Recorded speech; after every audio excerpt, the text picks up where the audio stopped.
নমস্কাৰ অসমবাসী, এই মুহূৰ্তত আহি পৰিছে ৰাতি কেইবাটাও গুৰুত্বপূৰ্ণ খবৰ।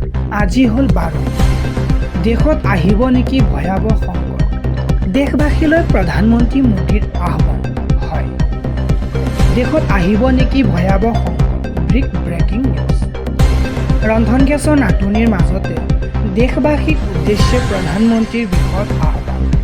যিমান পাৰে পেট্ৰল ডিজেল ব্যৱহাৰ কমকৈ কৰক।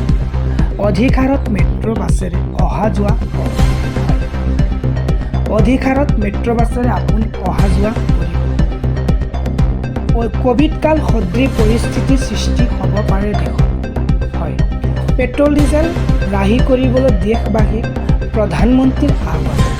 মধ্যপ্ৰাচ্যৰ যুদ্ধৰ মাজত দেশবাসীক উদ্দেশ্যি দিয়া প্ৰধানমন্ত্ৰীৰ ভাষণত ডাঙৰ হয়, দেশত আহিব নেকি ভয়াৱহ সংকট? পৰৱৰ্তী পুনৰ পেট্ৰল ডিজেলৰ মূল্য বৃদ্ধিৰ আশংকা।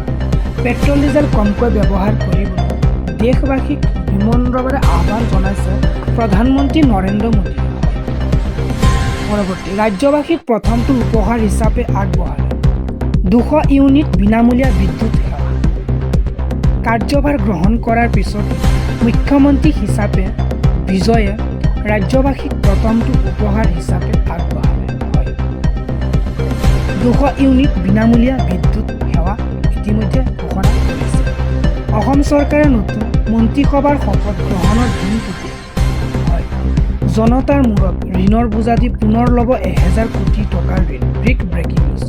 ভিডিঅ'টো ভাল লাগিল এটা লাইক কৰি শ্বেয়াৰ কৰি দিব।